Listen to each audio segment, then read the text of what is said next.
Iran के साथ जारी सैन्य संघर्ष के बीच अमेरिकी राष्ट्रपति डोनाल्ड ट्रंप अपने चिर परिचित अंदाज में जीत का बिगुल फूंक रहे हैं। एक ओर जहां ट्रंप इस युद्ध को जल्द समाप्त होने वाला और अच्छी तरह से चल रहा बता रहे हैं, तो वहीं युद्ध के मैदान और समुद्री मोर्चों से आ रही खबरें ट्रंप के दावों पर गंभीर सवालिया निशान खड़े कर रही हैं।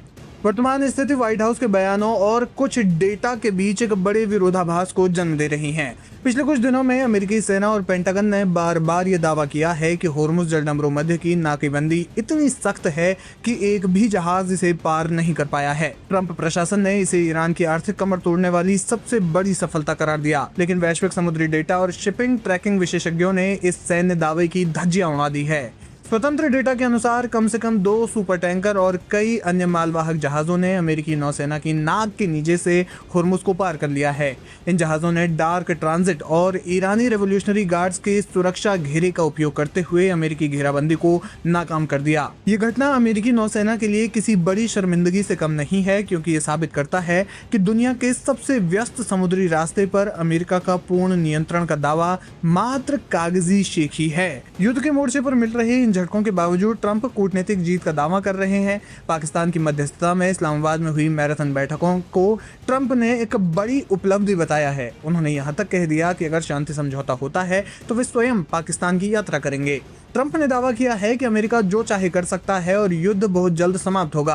उन्होंने ये भी कहा कि ईरान अपनी परमाणु सामग्री यानी न्यूक्लियर डस्ट सौंपने के लिए तैयार है। हालांकि कूटनीतिक गलियारों में चर्चा है कि ट्रंप इन दावों के जरिए अमेरिकी जनता का ध्यान युद्ध की विफलताओं और तेल की बढ़ती कीमतों से भटकाने की कोशिश कर रहे हैं। हाल ही में ट्रंप ने ईरान युद्ध को ध्यान भटकाने की कोशिश करार दिया। जानकार मानते हैं कि ट्रंप का ये बयान उनके विरोधाभासी व्यक्तित्व को दर्शाता है। एक तरफ वे इसे मामूली घटना बता रहे हैं, तो दूसरी तरफ अविश्वसनीय परिणामों का दावा कर रहे हैं। हकीकत यह है कि ट्रंप को इस युद्ध में अब तक 2 बड़े सैन्य झटके लगे हैं, जिसने मध्य पूर्व में अमेरिकी प्रभुत्व को चुनौती दी है।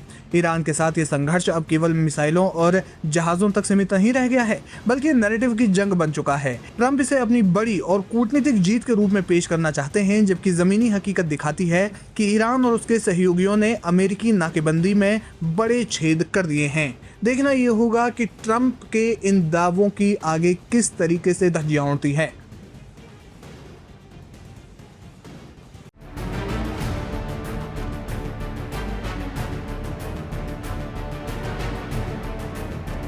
पाकिस्तान की राजधानी इस्लामाबाद में होने जा रही हाई प्रोफाइल शांति वार्ता से ठीक पहले ईरान ने ऐसा कूटनीतिक बम फोड़ा है जिसने वॉशिंगटन से लेकर यरूशलेम तक हलचल मचा दी है। जिस बातचीत को लेकर वैश्विक स्तर पर उम्मीदें बंधी हुई थी, वह अब शुरू होने से पहले ही संकट में घिरती नजर आ रही है। दरअसल ईरानी संसद के अध्यक्ष मोहम्मद बागेर कालीबाफ ने सोशल मीडिया प्लेटफॉर्म एक्स पर साफ शब्दों में कह दिया है कि जब तक उनकी 2 अहम शर्तें पूरी नहीं होती, तब तक ईरान बातचीत की मेज पर नहीं बैठेगा। उनका यह बयान ऐसे समय में आया जब जेडी वेंस इस्लामाबाद पहुंचने के लिए रवाना हो चुके थे और अमेरिकी पक्ष को सकारात्मक प्रगति की उम्मीद थी।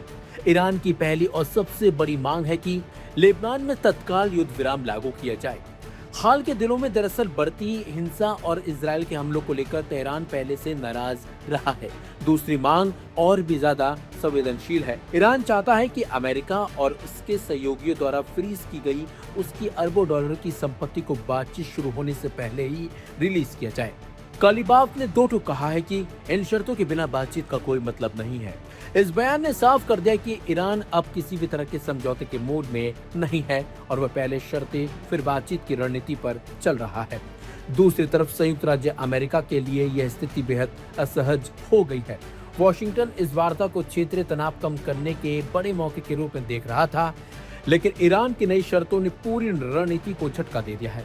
अब अमेरिका के सामने 2 ही विकल्प बचे हैं, या तो वह ईरान की मांगों पर विचार करे या फिर वार्ता के विफल होने का जोखिम उठाए। इस पूरे घटनाक्रम में पाकिस्तान की स्थिति भी मुश्किल हो गई है। इस्लामाबाद के प्रतिष्ठित सेरेन होटल में इस बैठक की तैयारियां पूरी हो चुकी थी और सुरक्षा व्यवस्था कड़ी कर दी गई थी।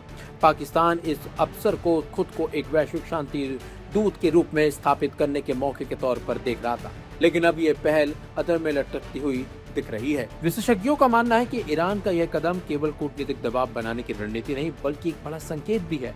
वह क्षेत्रीय मुद्दों खासतौर पर लेबनान और इजराइल को अलग अलग नहीं देखता। ऐसे में वार्ता अब सिर्फ द्विपक्षीय बातचीत नहीं रह गई बल्कि पश्चिमी एशिया की जटिल राजनीति का केंद्र भी बन गई है। अब पूरी दुनिया की नजर इस बात पर जा चुकी है कि क्या अमेरिका और उसके सहयोगी ईरान की शर्तों के आगे झुकेंगे या फिर यह हाई प्रोफाइल वार्ता शुरू होने से पहले ही खत्म हो जाएगी।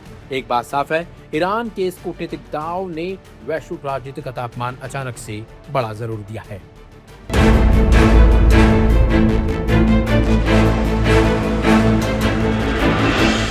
ईरान और अमेरिका के बीच सीज फायर है, बावजूद इसके स्ट्रेट ऑफ हुर्मुज से जहाज पार नहीं हो पा रहे हैं। ऐसा नहीं है कि ईरान ने जहाजों पर रोक लगा रखी है, बावजूद इसके तेल, गैस और अन्य सामानों से लदे जहाज इस समुद्री रास्ते से नहीं निकल पा रहे हैं। चलती जंग में तो ईरान ने हुर्मुज को बांध दिया था, लेकिन जंग रुकने पर भी उसका दबदबा बरकरार है और इसकी वजह है रूस और चीन। जी हाँ, बहरीन ने यूनाइटेड नेशंस सिक्योरिटी काउंसिल में 2 बार इस प्रस्ताव को रखा कि स्ट्रेट ऑफ हुर्मुज खुलवाने के लिए ईरान के खिलाफ सभी देश यूएन के झंडे तले सैन्य कार्रवाई करें, लेकिन बहरीन के इस प्रस्ताव पर रूस और चीन ने वीटो कर दिया, जिसके चलते ये प्रस्ताव गिर गया। हालांकि इसके पीछे अमेरिका की मर्जी थी। अमेरिका भी यही चाहता था कि ईरान के खिलाफ सैन्य कार्रवाई करवाई जाए, लेकिन रूस और चीन की वजह से उसकी भी नहीं चली। तो रूस और चीन की वजह से ही हुर्मुज में ईरान को बढ़त मिल गई, ऐसी कि उस वक्त भी हुर्मुज खुलवाने की हिम्मत अमेरिका कर नहीं पाया और ना ही किसी और देश ने रिस्क ली। और आज भी सीज फायर के बाद हुर्मुज के लिए किसी में दम नहीं है कि ईरान से भिड़ जाए या ऊंची आवाज में बात भी कर ले। मीडिया रिपोर्ट बताती है कि ये रूस और चीन के ईरान के साथ खड़े होने की वजह से ही मुमकिन हो पाया। हुर्मुज स्ट्रेट एक ऐसा संकरा समुद्री रास्ता है जिसकी चौड़ाई महज 34 किलोमीटर है, लेकिन महत्व इतना बड़ा है कि दुनिया का करीब 20% तेल इसी रास्ते से गुजरता है। युद्ध शुरू होते ही ईरान ने इस मार्ग पर अपनी पकड़ को मजबूत कर लिया और इस्लामिक रेवोल्यूशनरी गार्ड कोर के जरिए कई जहाजों पर हमले किए, गोलियां चलाई और आवाजाही को लगभग ठप कर दिया। कुछ रिपोर्ट्स में ये दावा भी किया गया कि एक जहाज को यहां से गुजरने के लिए भारी भरकम रकम चुकानी पड़ी। हालांकि इसकी आधिकारिक पुष्टि नहीं हो सकी। इस कदम ने वैश्विक शिपिंग और ऊर्जा आपूर्ति को गंभीर संकट में डाल दिया है और दुनिया को ये एहसास करा दिया है कि ये छोटा सा रास्ता दरअसल वैश्विक अर्थव्यवस्था की सबसे बड़ी जीवन रेखा है। यही वजह है कि ईरान आज भी पूरी दमदारी के साथ हुर्मुज पर डटा हुआ है और सीज फायर होने के बाद उसने हाथ तो खोल दिए हैं, लेकिन डर के मारे कोई भी जहाज नहीं निकल रहा है। जिन जहाजों को ईरान कवर अप दे रहा है, सिक्योरिटी दे रहा है, वही आगे बढ़ रहे हैं और उसकी वजह है कि ईरान ने समंदर में माइंस बिछा रखी हैं। ये आरोप लगता रहा है और एक बड़े हिस्से में माइंस बिछी हैं। जिस हिस्से पर माइंस नहीं बिछी हैं उसी इलाके को ईरान जानता है, समझता है और ये ईरान को ही पता है, इसलिए उन्हीं रास्तों से वो उन जहाजों को पार करवा पाता है और बाकायदा इसके लिए फीस लेने का भी इंतजाम करने जा रहा है, जिसको लेकर के अमेरिका गुस्से में है। लेकिन ईरान अपने मौकिफ पर, अपने संकल्प पर कायम है कि वो अपने जंग में हुए नुकसान की भरपाई इसी तरह करेगा।